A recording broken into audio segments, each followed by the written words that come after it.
right, Kima, welcome. We, of course, are going to start with introducing yourself. So tell us who you are, tell us what you do, and what drew you to. You do a couple things. So you do trauma, you do grief, which focuses on like attachment and childhood. So we'll kind of get into the nitty gritty of the things, but just tell us about yourself and those little pieces, those little nuggets, and we'll go deeper later. So my name is Kima. My undergrad degree is in behavior analysis. So for the first few years of my career in mental behavioral health was in behavior therapy. And then my master's is in clinical mental health counseling. And so I've done ABA therapy. I've worked in the schools. I've worked in substance abuse. I've worked in psychiatric hospitals. I've done group therapy. I've done in-home. And now I work primarily telehealth, working with grief, trauma, anxiety, depression, healthy boundaries, attachment issues, um, and all that falls in between. It does. That's pretty much life. That's pretty much the scope of life. And so, what makes you interested in the particular areas that you work in, especially when it comes to the grief and the trauma? Finding out that grief is not just sometimes about the death of a loved one, Hmm. but people are grieving moving, people are grieving friendships, jobs, houses, pets, a life that they had before that they are now trying to get back to now. Just seeing a Hmm. lot of people trying to recreate the body that they had in high school or That's a good recreate one. the finances that they thought that they were going to have because in 2009 we was renting apartments for $600-700 and now you paying like two three times as much now and Hmm. trying to figure out why isn't my life the way I thought it was going to be and noticing that people planned their life out when they were high school seniors at 18 years old. Hmm. And Hmm. I'm like, you planned out a life before you had any information about what life really was. You didn't know nothing about finances, mental health, global pandemics, politics. You didn't know anything about that. You didn't even have a higher education. And a lot of people are grieving a life that they thought that they were going to live and did not. And a lot of that is causing tension and trauma, especially when they have unresolved issues from childhood trauma and Hmm. not understanding that letting go of that stuff that's holding you back is a part of a grief process. Hmm. And so, how does one know that they're suffering from childhood trauma? Now, I know we had questions, but then I start finding stuff that like I want to go a little deeper in. How does someone know that they're struggling with a childhood trauma? Well, the first step is admitting it. Well, There's a how lot can of they people walking admit around that it? are suffering and don't want to admit that they're suffering from the childhood trauma. One thing that I do at the start of my sessions is I ask people, how was their childhood? Hmm. And a lot of people will tell me, oh, it was good. And I'll say, well, how so?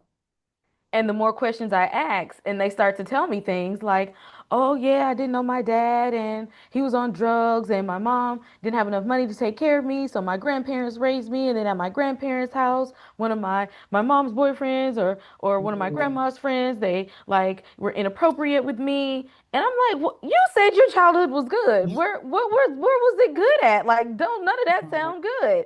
Yeah. And they'll sit back and like, huh. And I'm like, did they tell you your childhood was good because they said you had it better than them?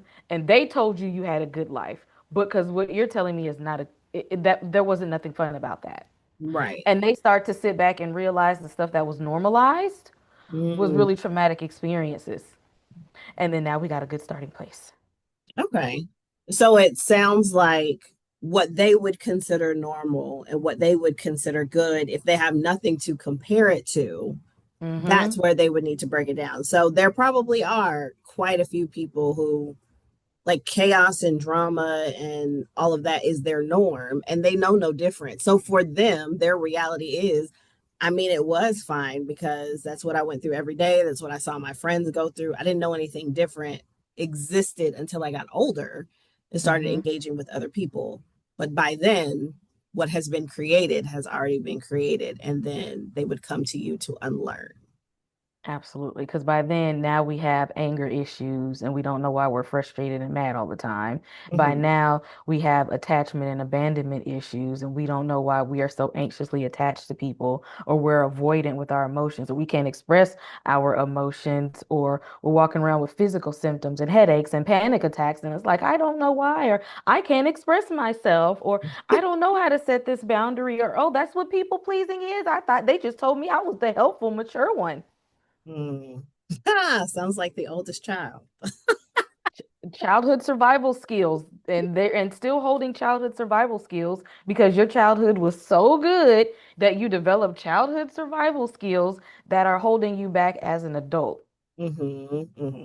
and making that connection because a lot of times people aren't connecting it to that. And I've even had clients that don't want to talk about their childhood, Hmm. but you're still manifesting symptoms from something that you will not face. Right. And so, outside of just asking them about their childhood, what is your unique approach to these particular clients? And how do you keep it holistic, right? Because in our practice, we look at the whole person, not just how the childhood has created these behaviors in you, but we want to look at like your entire life and how we can create wellness in your mind, your body, and your spirit. And so, how do you go about approaching that? I cycle through several different frameworks. Because definitely behavior therapy Hmm. is my like basis of everything. So I'm looking at what actions that you did, what actions are you willing to take to make the progress that you want to see. But before we can get into what are you willing to do, we don't know what you're willing to do because you don't even know how you got here. So then we have to Right. do some psychotherapy and some psychoanalytic stuff so that we understand where your behaviors came from. And some of my clients also like to talk about their dreams. We do a lot of that. There's a lot of stuff in there, and I don't mind that at all. And if it's something that the client is open and willing to do, we will talk about your dreams because that's also a part of psychoanalytic theory. Hmm. Once we have talked about, let's see, what's going on in our childhood, what happened there? How are we sleeping? That's a physical one. Are Hmm. we having panic attacks? That's a physical one. Do Hmm. we have headaches? That's a physical symptom. Even spirituality, some of my clients are very spiritual, whether it's like Christian religion or African tradition spirituality. Hmm. I am open to all of that. Where's your faith lying now? How is it helping you along your journey? And then now, what is your thought process? I do a lot of work with cognitive distortions and cognitive reframing Hmm. because our mindset was formed as children. Right. And a lot of those anxious thoughts have now become irrational as an adult. And Mm. it's causing a lot of fear and putting up barriers and obstacles. And you're creating a lot of false narratives in your mind. And Right. so, in order to kind of go back and rewrite some of these false narratives, we have to change your mindset and your frame of thinking. And if we can help change your frame of thought, then your behavior should follow along in that guideline. And if not, then we need to go back and redo something. Okay. And so, how does that, all of the grief and the trauma and the childhood work, create a bridge to their attachment style? Because that's something that you also do. So, how do those two go together? Your attachment style was also formed by how you were raised and how you were parented. Okay. And we have to talk about the dynamics of your household to discover how you got that way. And I also assign people, look, we're gonna do some worksheets and read some books, okay? I will screen share all day. We're gonna look at this stuff. So you need like a lot of the work, we like you're gonna have to do some work on your own sometimes Hmm. and look at this because all I can do is give you the tools. You got to sit and work with them. But if you have somebody who was abandoned as a child and felt rejected, then they're going to grow up wanting to hold on to that and hold on to something that they don't want to lose ever again. And that makes them hold on to people a little bit more anxiously than they should. And every time, whether it's a friend or a job or a parent or a friend that seems like they've been distant from them too long, or they can't see them, they can't reach out and touch, their anxiety kicks in Hmm. and then they start to panic. But it all Right. goes back to how were you parented as a child? Or somebody who may not have been heard. Nobody asked you how you felt. Nobody asked your opinion on things. Things just were. You might have been left alone as a lot. You might have been very independent as a child because you had no choice. Those people that grow up to be very avoidant because they didn't even have anybody to rely on. And so here you are, and your partner's asking you for love and attention, and you don't know how to give it because nobody gave that to you. And in your mind, you think you fine. Nobody loved me. I was fine. I did it on my own. I could go and get myself ready for school, and I had a little part-time job, and I came home and cooked dinner, and I was okay. Well, no, you're not, because when somebody says, "Hey, I love you and I care about you," you be looking them up and down like, "All right." Right. Right. And now you make your relationships won't work, and you're like, "Well, I don't know why they left me." Right. That's a lot. That sounds like a lot of us millennials. And, I think now we're catching on to where some of that trauma came in and how it does affect how we interact with people. And so we raise our children a little differently. However, they will have different traumas that they will be going through because we've been trying to figure out the whole gentle parenting thing. And I'm sure we've screwed up along the way. And the But social media era of it all yes, that we did yes. not experience until like what, high school Yeah. junior seniors, Yeah. and their whole life has been about it. So they have developed a whole nother issue and trauma that we didn't have to worry about at their age. Like we could go home, and even if we were bullied, at least if we left the schoolhouse, they really wasn't at home anymore. Now it follows you home because they're on your computer, your laptop, your iPad, all of that.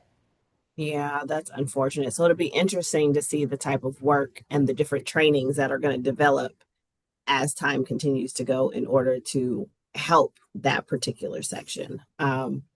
So within the grief and trauma space, what do you feel like is a myth that you constantly end up having to dispel with whether it's clients or conversations that you're having with other people? There is no deadline. Um, People want you to heal faster than you should. Mm, And I get clients that they'll be in therapy 1 or 2 months, and the people around them are like, "Oh, I thought you were in therapy. Like, I thought you should be able to manage your anger better than that. Or why are you still anxious or having a panic attack? Like, don't you go to therapy for that?" And I'm like, if it took you 25, 30, 45 years to develop this level of mhm. anxiety and depression, 2 to 6 months is not enough. Right. That's not enough at all. And then if you come to me with one issue, like you're dealing with postpartum depression, so you thought, and then a year later, you find out that you have abandonment issues. A year Mm, later, now we have self-esteem issues because of how we look, because of um, going through life changes and children and weight gain and health issues. And you came to me for one thing. Now we're at a whole nother level of things, but everybody around you is like, you should be better by now because aren't you in therapy? Don't you see a counselor? And they're right. making people feel like they should be putting a rush and a due Hmm. date on their healing. And it don't work like that. Because if you skip steps, you're going to think you're fine and you're really not. And you're just going to regress. Oh, that's good. And I would agree. I think with anything that we're going through, people are always trying to rush us through whatever the process is. And then it makes us feel rushed. And then we don't finish it out. So then we still have like the residue of all the things that we didn't complete. hmm I tell them, I'm like, look, this is not a sprint, okay? Therapy is not like Usain Bolt. We're not running the 100 meters, okay? This is one of those marathons. We're gonna be running for a while, and you're gonna have to stop and drink some water. You're gonna need somebody to hold up some signs to cheer you on to get to the next. There is no deadline. This race is gonna take however long it's gonna need to take. Because where do you need to go to where you feel like you should be healed in like 3 to 5 weeks? Because what's Right. happening at week 5 that you gotta hurry up and get there? And I always ask Right. them like, where you going? Right, right. And the reality with your field is because there's so many changes and so many things in life, there's always going to be grief. There's always going to be some form of trauma. Giving birth to children is traumatic. Raising children is traumatic. Becoming an empty nester is, it's traumatic. So them leaving home is grief. Being a caregiver and also having children is grief. So like what you do expands the entire lifetime. And I think that's something that's really important to take into consideration too. Like there is no, oh, I'm over the grief and the trauma, because as soon as you're done with that, you're tripping over the next thing, right? That's why I still got some clients that I done had for a few years still hanging on. Right. They didn't felt like, yeah, I got my boundaries set. I'm using my voice. I can express my emotions. And then they look around and it's like, where my friends at? Like everybody Right. left. Look, I started Right. expressing them boundaries. Now I'm lonely. Now we hitting a whole other thing. Or now I Mhm. think I'm strong enough to get back out there and date again. And where all the what's wrong with them?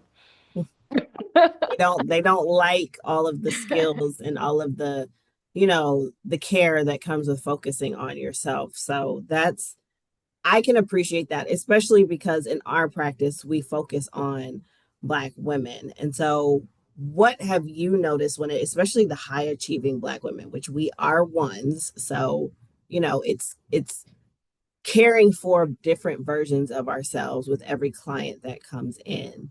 What have you noticed that high achieving Black women struggle with the most when it comes to grief and trauma? Letting go of perfectionism, letting Oh, it you said a go. word right there. Be In holding it on recovery. for dear life. I just told one of my clients, like, I'm like, you in a strong relationship with your perfectionism and Mm-hmm. don't want to let it go. Holding on for dear life and being a box checker. Let that list go sometimes. They're Mm-hmm. like, I gotta do my list, but I gotta when I do, did you even put yourself on the list? Okay, you don't want to stop doing the list. Can you at least put you on the list? Where's your Mm-hmm. name at on there? Where's your self-care at on the list? Holding so tightly to trying to be okay and trying to survive. And we didn't get there purposefully. When you have demands placed on you as a child, or when you've seen failure and you want to succeed so bad, or when you've been forced to grow up before you should have, Mm-hmm. it makes it to the point where you take everything on yourself and you have to be this person just to function every day. But deep down inside, you really want the soft life. You really want the Mm-hmm. luxury life. But it's like nobody around you is letting you live because they're like, you got it.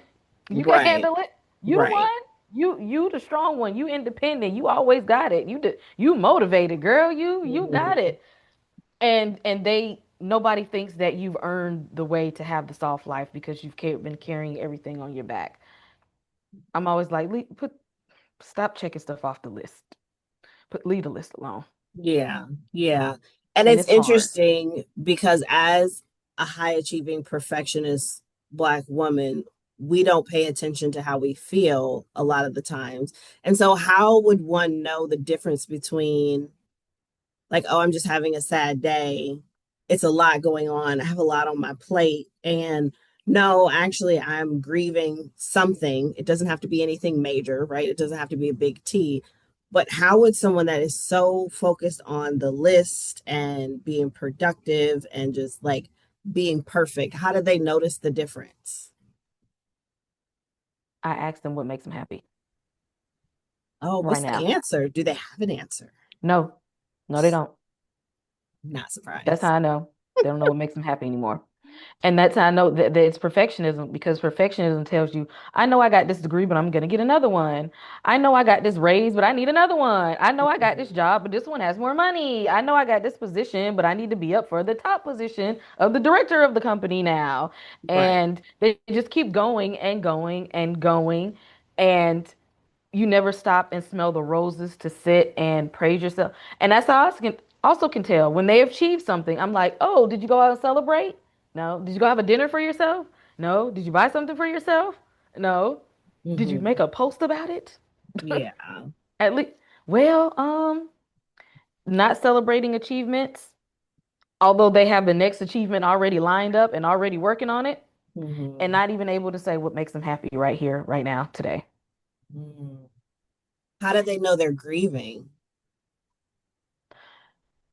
When I tell them that the life that they set up for themselves or they thought was coming, they're holding on to a reality that they formed with a lack of information.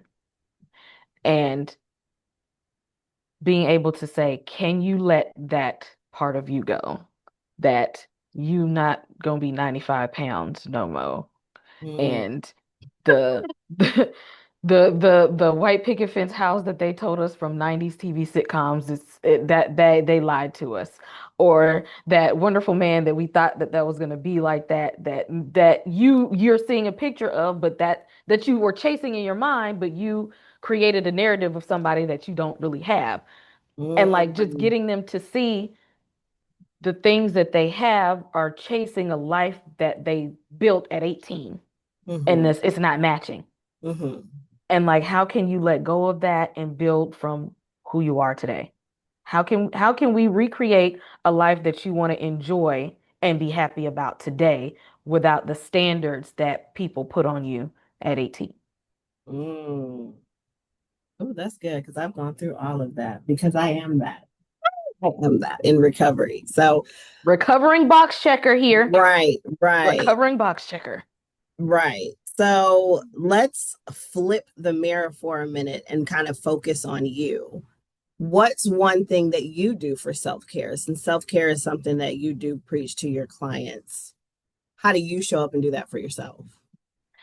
Saturdays are for Starbucks. Saturday, Saturday. Love me some Starbucks on Saturdays. I enjoy movies.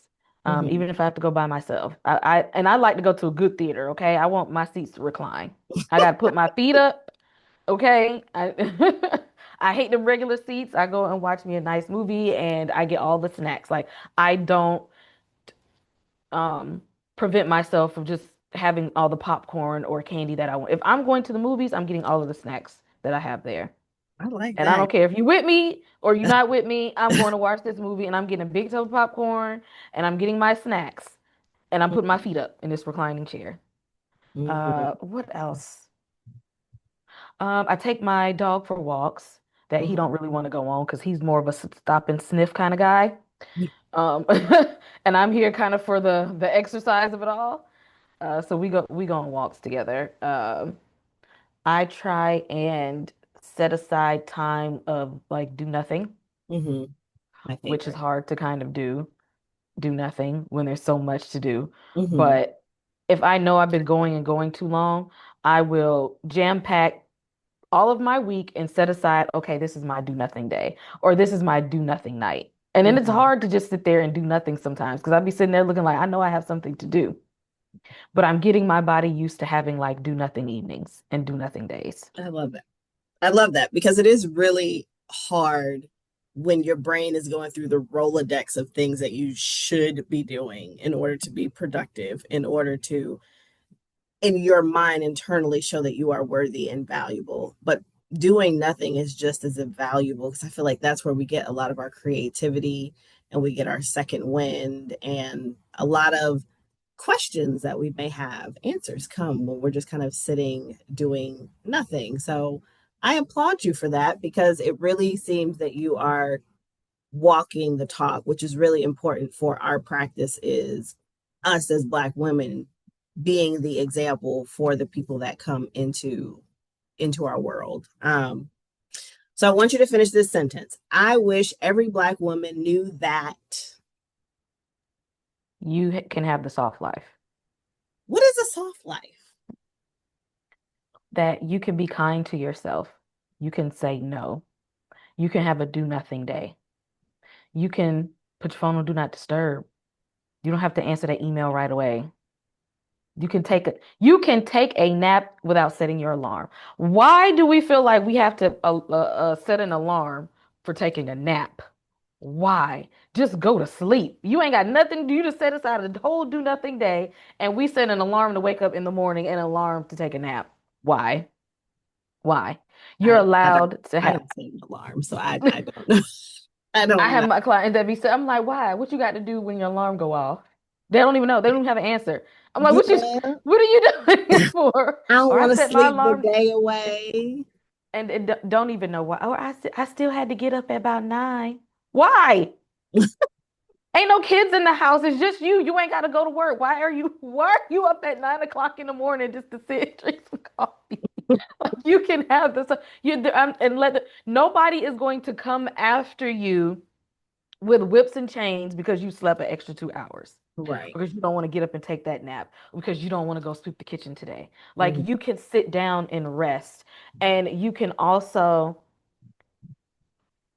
be in loving relationships where you are also not required to simulate being a servant or a slave. Like you can also Mhm. be soft in your own home.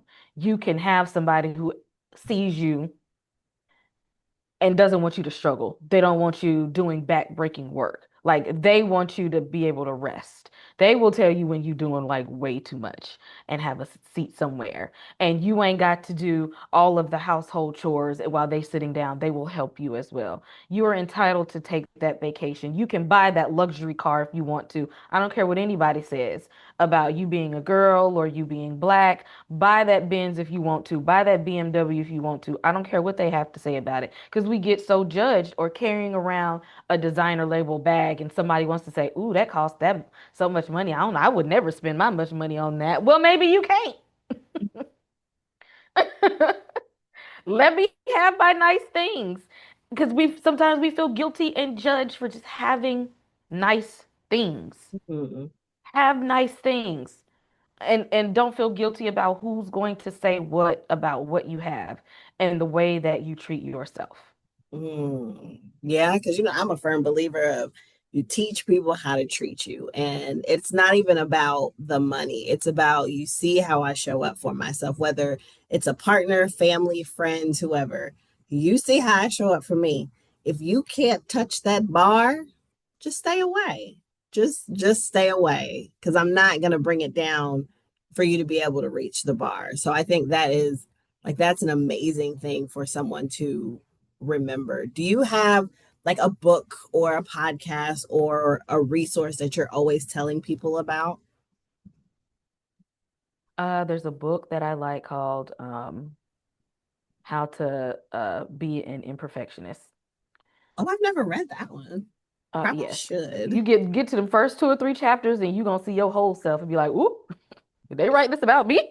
I don't want to be read for filth anymore.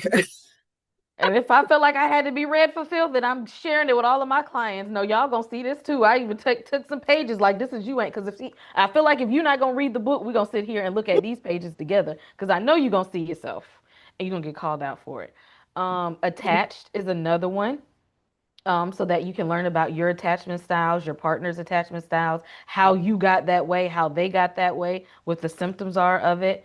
And just for my clients that I have had for an extended period of time when I feel like they've climbed higher on that Yeah. Maslow's hierarchy of needs, The Alchemist. I have listened to that, but I need to go back and read it. It's one of those, you know how you listen to something when you're driving and you're not really paying attention because then you're going to get into an accident or miss your exit. So I listened to it, but I didn't listen to it. So it is on my list to reread. I No, remember you it's need to read it with a highlighter because that's one of those books need to read, or you need to go and underline some stuff because there's some quotes in there that you're gonna have to sit and marinate over. okay. I'm gonna put it on my little hoopla so that I can highlight stuff. So, kind of wrapping up this interview, which was full of like great information for someone who's new to therapy or, is like tiptoeing around it, but is a little curious that they kind of want to work on themselves. What would you want them to know about what it's like to work with you? First of all, this is not gonna be like Ask Wendy. You ain't calling the Breakfast Club, so don't call me talking about, oh, well, I think he's cheating on me. Should I break up with him? Or, oh, my coworker rolled her eyes at me. I want to fight her tomorrow. Should I do that? I'm not finna tell you what you should or you should not do unless you're in a dangerous situation. I will never completely tell you what to do unless you are in danger. If your life is not in danger, I'm not going to tell you what to do or give you advice. But what I am going to do is ask you why you feel like just because somebody rolled your eyes at you at work that you need to lay hands on them. Hmm. Like, what about you got that angry when you need to be there doing your job in the first place? Okay. Or if you have to ask me, should you leave them? Then I feel like you may have already had the answer. So I I can't reaffirm something you already felt. But I'm going to ask you, if you had to ask that question out loud, Okay. I'm gonna put the question back on you. So asking them the questions, kind of Mm, putting that mirror up for them mm-hmm. to see that they already have the answers. It's just kind of like giving them a safe space to really realize that they have the answers, because I don't think we have that a lot. It's a lot of people saying, well, you shouldn't do that or you should do this, and all the reasons why, especially if they love us, they're going to give advice. But for you, it's more of a, well, you tell me why. And there's a line in one of the Matrix movies. I feel like it's the second one. And the Oracle is talking to Neo and asking her about choices that he's made. And she told him, like, you already made the choice. You just want to understand why you made it. And that's what we're gonna do in therapy, is we're gonna figure out why you made some of those choices that you've made in the past and why you are still ambivalent about some of the choices you haven't made yet, or the choices that you've already made up in your mind you want to do, but you don't understand why. We're gonna help you process why you made that choice. That is good. I love all of that. I love all of that. And if y'all are interested in working with Kima, head on over to javerywellness.com. She's got a nice little page with all her information so that you can chat it up with her, and she can be your wonderful grief and trauma therapist. Thank you so much, Kima. Thank you. This was fun. Yes, and we'll do it again.